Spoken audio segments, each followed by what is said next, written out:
Good afternoon, everyone. It is just 1 minute past the hour, so we're going to give it a couple more minutes before we get started.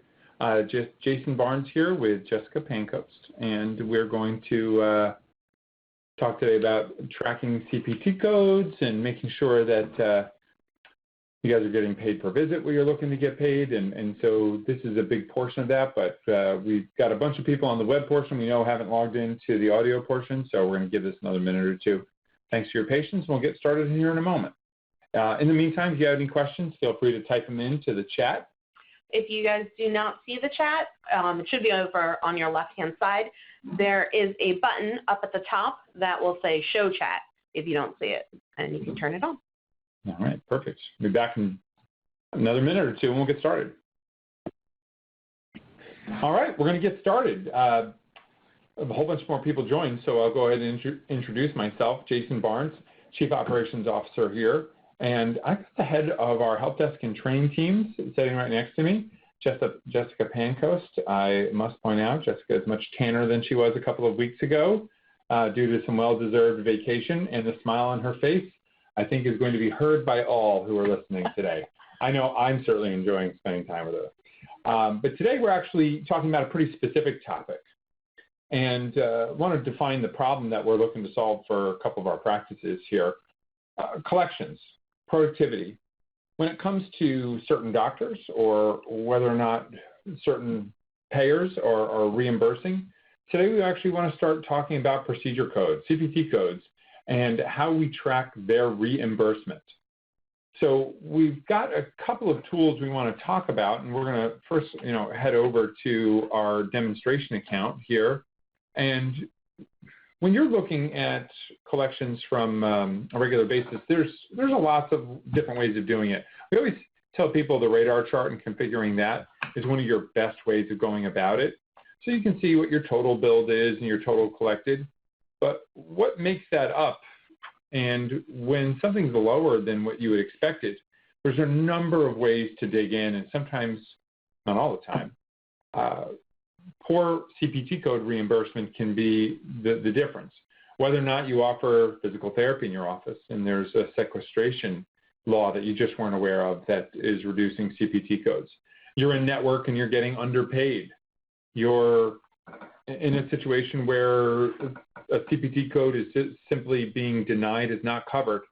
How do you keep your finger on the pulse of your claim reimbursement at a procedure code level?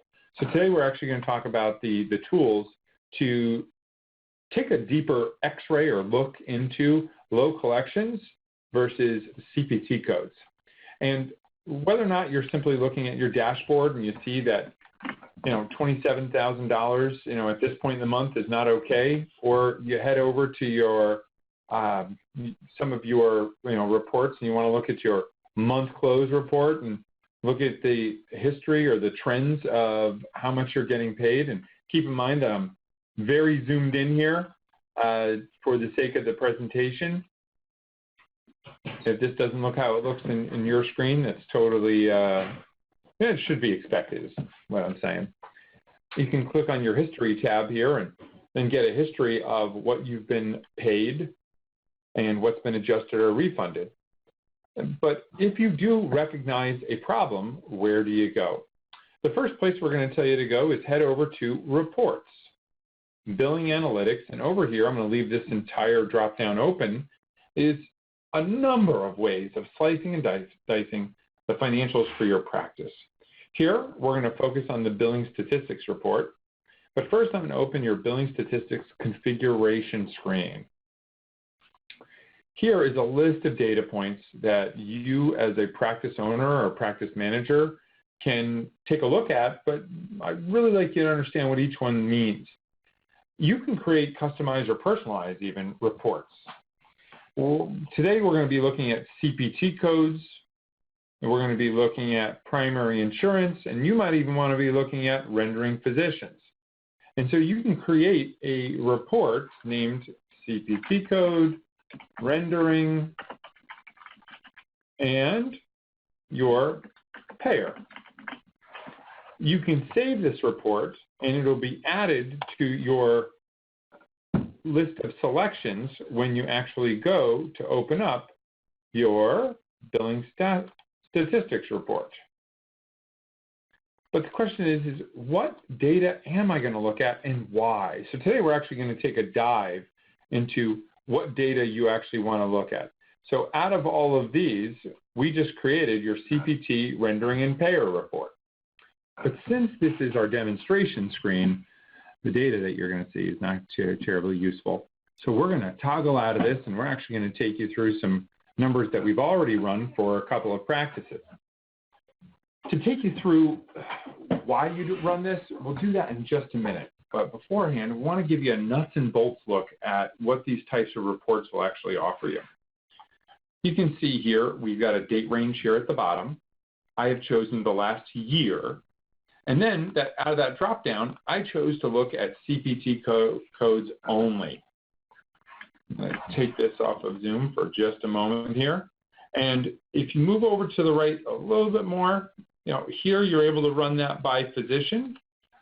And then here you can click insurance only or personal injury protection claims only. And keep in mind, Jess, when they run personal injury protection claims only, that really just means that they're running any account that have claims created while the IS-PIT flag is checked on the account. Correct. That's right.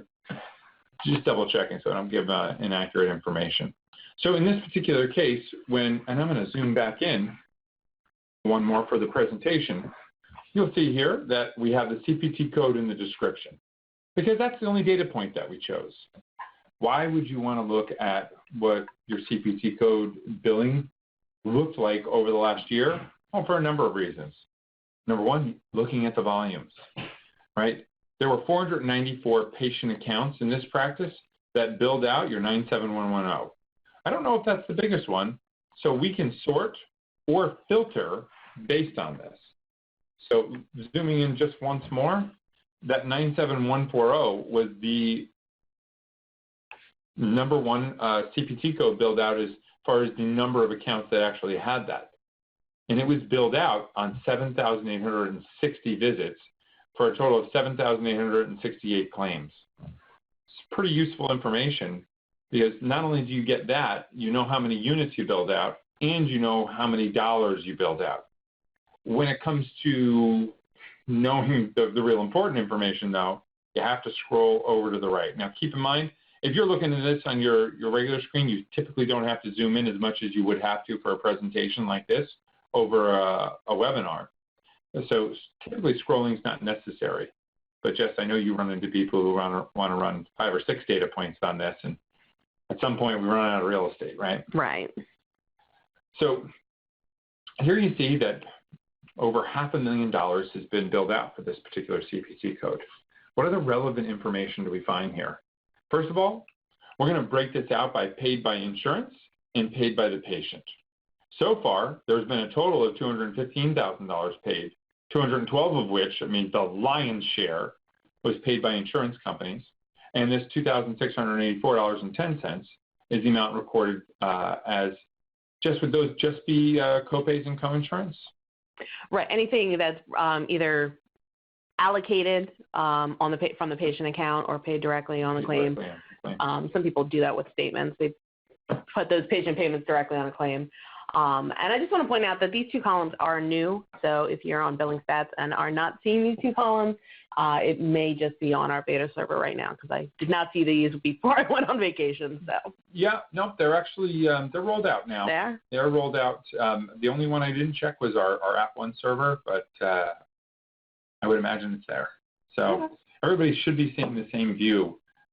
It's a little bit of a tangent, but that segue would lead us into saying, you'll notice you never see a notification from us saying, you're going to experience some downtime over the weekend while we're updating our servers.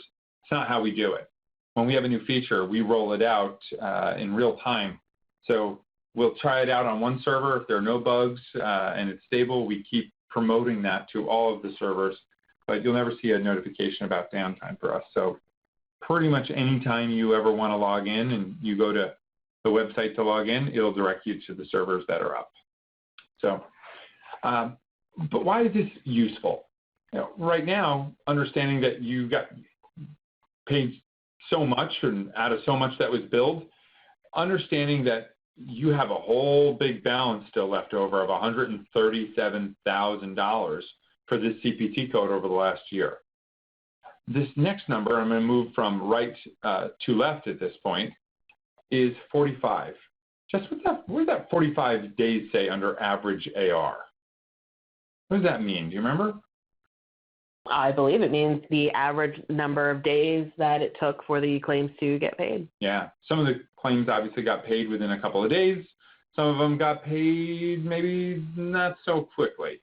But on average, this particular set of claims is getting paid within 45 days. Now, remember, I ran this over a year. So there are maybe some claims that are personal injury claims, some claims that were that the patient never paid. So we can look into that in just a moment and figure out why the claims aren't paid. But here, you can see here that 38.77% of the claims have been paid, 21% of the claims were clean. And our definition of clean doesn't mean that they're okay to touch. It means that nobody ever touched them. For us, we like to make sure that there's many claims that go out the door and get paid as possible without you, the users, having to actually correct the claim, fix the claim, post the claim. This means end-to-end. It was submitted electronically and paid electronically. So the higher that number is, the better. But the average billed, for this particular visit, associated with the claim is $70.67, and the amount paid per visit so far is $27.40. So those are really useful numbers when it comes to figuring out how this particular CPT code is performing. Now, I do find that some of these numbers can be really useful, but they have to be looked at in other contexts as well. So this is just looking at a CPT code. If we move over to another rendition of the report over the same exact time frame, you're looking at primary insurance only. Now, primary insurance only by itself will only tell you so much. You can sort by balances, how much has been paid, how much hasn't been paid. I'm sorry, I'll scroll back over here. I'll flip it over just one more time. So you can see $237,000 here in the top slot belongs to the payer of Blue Cross Blue Shield. But if we take this a step further and we actually combine your CPT code and your primary, you can actually say, all right, most of my claims are BCBS claims, so we can filter down to your Blue Cross Blue Shield. In this particular case, it's in New Jersey. And let me see, out of all of my claims, I've got 3 CPT codes that are not paid a majority of the time, $60,000, $60,000, and nearly $50,000. And I can come back and actually see it's my therapeutic exercises. Basically, my rehab codes are the top 2, your 97140 and your 97110. So this would lead you to question, all right, why are these my biggest balances? What is it on this set of claims that are or are not getting paid? Is it all from the same clinician? Is it from a service facility or location? If you have more than one location, this allows you to start honing in on what your CPT codes are or are not doing for you. Also, imagine we have, I'll just tell an anecdote from a practice in Delaware just the other day. They knew that they weren't getting paid certain CPT codes from Medicaid patients. They decided that they're going to stop seeing Medicaid patients on certain days of the week because they just weren't making enough money. They had to make sure that they scheduled other patients. If you see that's the case, you can make decisions about your practice that can be useful. So looking at this, you can see that, and I'll just filter down so I can look at one line and make it crystal clear for us. Your 97140 billed out over 2,700 visits over the last 12 months and created almost just as many claims. You can see that almost $200,000 was billed out and $102,000 of that was paid by insurance. Come over here, and on that $60,000 balance, any number that's in a color is what do you call it? Clickable, Jess, or drillable? Drillable is Drillable is the word that we use, meaning that you can click on it and you can even take a step further. More importantly, you can actually do some math. And this is where I'm going to show you the next couple of features here. When it comes to what you're getting paid per CPT code, there is some real value in making sure that you know what your average reimbursement looks like. Because if you're not billing the right code, or you could be billing a code that could be more lucrative, here's where you're going to, well, the rubber will meet the road for you, frankly. So I'm going to stop. Sorry. No problem. I'm going to look at all of my Blue Cross Blue Shield claims. It's sometimes challenging to look at all of them in this interface. And sometimes I want to do some manipulation of the numbers to make sure I understand them. On the bottom left-hand corner, there are a few icons here. You've got the print icon. I believe this is just called the Excel icon, where it's a spreadsheet icon. And then I actually don't know what this one is, Jess. Refresh. The refresh one. Well, we don't need that. But I am going to click on this Excel icon, and it brings up all of the values in a CSV format.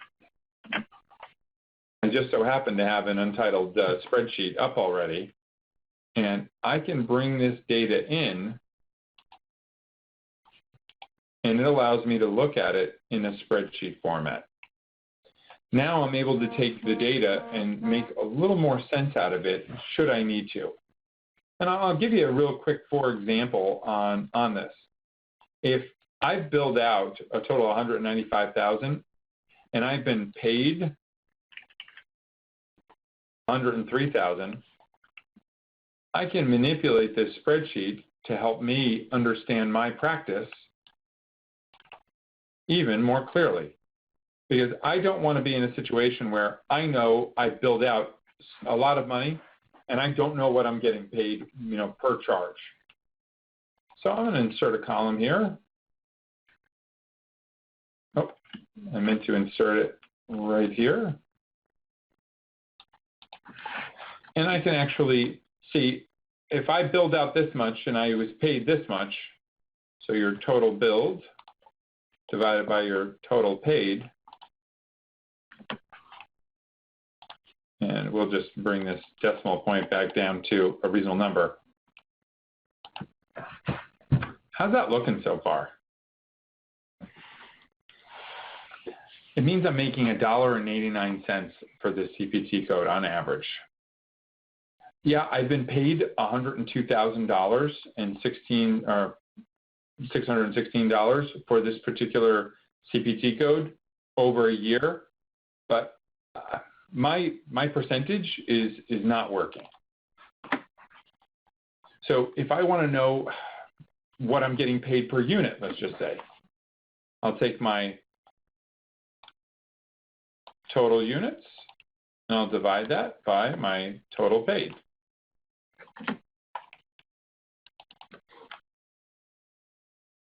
You get that right, Jess? I do that backwards. I think you did it backwards. How many units divided by how much you got paid? Paid per unit sounds better, doesn't it? A little bit. That's all right. So now I'm getting paid $37 per unit. If I'm in network, I can very easily look at this and say, all right, that's either above or below. I also have to take into consideration that I have a pretty big balance.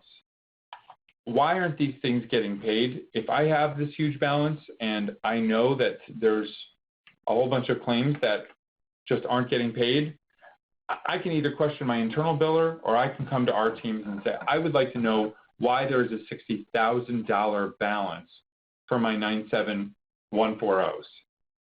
Getting down to the micro level of what's happening with your CPT codes is important to maintain that control that is you as a practice owner or a practice manager need. When somebody comes to me and says they have low collections and I don't see a smoking gun, this is the level that we get down to actually make sure we know that they're performing. When it comes to this type of control, we've actually had webinars in the past where we've talked about automation that you can put in place to actually help you track per CPT code. reimbursement. So we can reference you back there. But this is one of those tools, the billing statistics tool, that helps you stay on top of how you're performing. Now, that's one flip side, billing performance. The other is we have lots of practices who have goals or targets as far as what they should be billing out for patients who have certain diagnosis codes. So if you know you offer rehab services and you're trying to actually check, clinicians, there's one other combination, and we'll show you this one in real time here, of CPT codes and diagnosis codes that you can look at to make sure that your practice is actually billing out the right codes in the right volumes. So in our demonstration account here, you can see we have quite a few different combinations. This is probably not what yours looks like. We'll pick it up here. It's probably under diagnosis.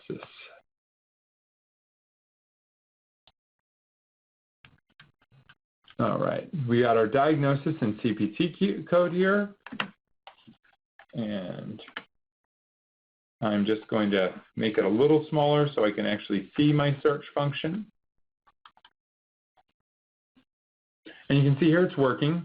And this is actually real time. It's bringing up a year's worth of data. So if this takes just a moment, that actually should be expected. It's actually going back to the database and scrubbing all claims and pulling out the diagnosis codes as well as the CPT codes. And now it's not based on payer because we didn't choose that particular combination this time. But if you know you should be billing out rehab codes with certain diagnosis codes, then you want to make sure you can actually track that. So as a practice owner, you know that every patient not only is getting treated correctly, but you're also billing for the services you know that you're performing. It's probably one of the more popular ones I get asked about. How do I know that my staff is actually billing out what they should be billing out for the visits? Only other real way of finding this out is manually. And so we typically see that if you have multiple service locations or if you have multiple rendering physicians, you're going to want to be able to pull this data with diagnosis code, CPT code, service facility, and rendering physician all at once. And you can create those reports so that you can look at all of that data at one time. So it's one of the nicest things that people have said is that, for those larger practices, I'm really able to keep my finger on the pulse of how my offices are performing.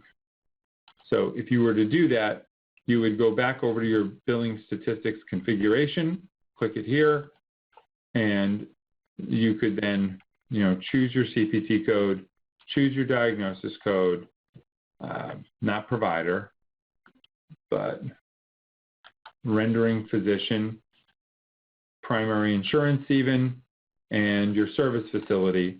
And you can create that report. It'll allow you to look at all of those things at once, filter down on doctors, locations, payers, insurance companies, and those are some of the things that are going to really help you keep the finger on the pulse of your practice. No, it was the last one, wasn't it, Jess? Yep. Perfect. So here our report, I don't want to say finally, but it took almost a minute and a half, 2 minutes to actually render. And now we're able to see, based on diagnosis code, I can actually look at my rehab codes, 97140, and see which diagnosis codes are being billed more than another. And this is one of those few times where you actually want to look at the lower numbers. So for these diagnosis codes, we're not billing these.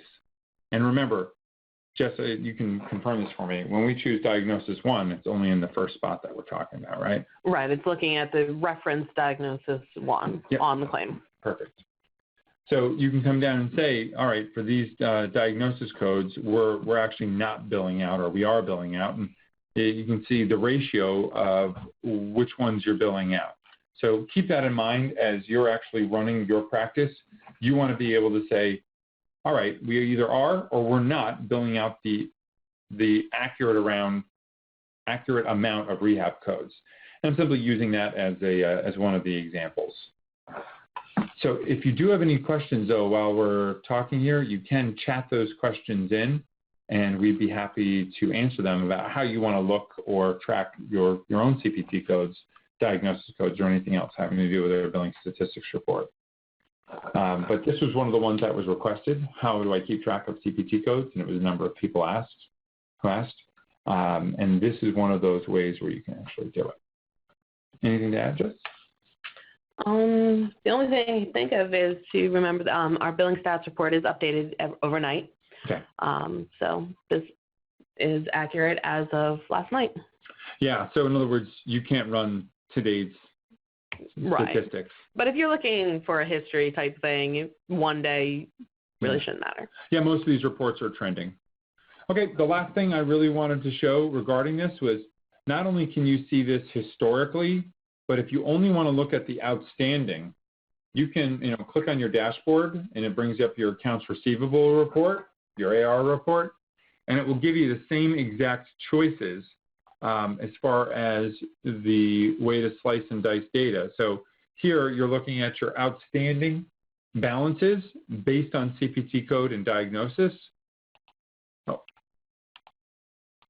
Or here it's the same exact practice that we're looking at with the outstanding CPT codes where you're actually looking at the payers as well. And so you can see which ones have balances over 120 days, which ones have balances that are within 0 to 30 days, so you can tell where your problem accounts lie. For this particular practice, when you're looking at the ones that are over 120 days old with Geico, there's a certain expectation that those balances are going to be there because you might be in litigation. But if you're looking at Blue Cross Blue Shield, the expectation is that you're really not going to have a whole bunch of accounts that are actually outstanding over 120 days. So we'll take one moment here to look at your Blue Cross Blue Shield. And keep in mind, this is the same practice with that $107,000 of outstanding balance. You can see that $0 are past the 90-day mark. All of the dollars, and a bulk of them, a lion's share, are in the 0 to 30 days for your $91,000 balance, your $14,000 balance, excuse me, in the 30 to 60 day, then a much smaller balance in your 60 to 90 day.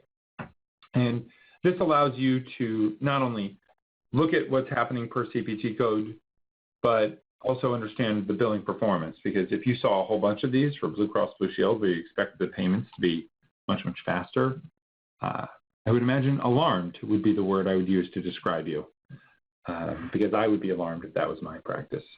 So that's the last tool that we're going to show today on how to look at your CPT codes and see which ones are or are not performing for you.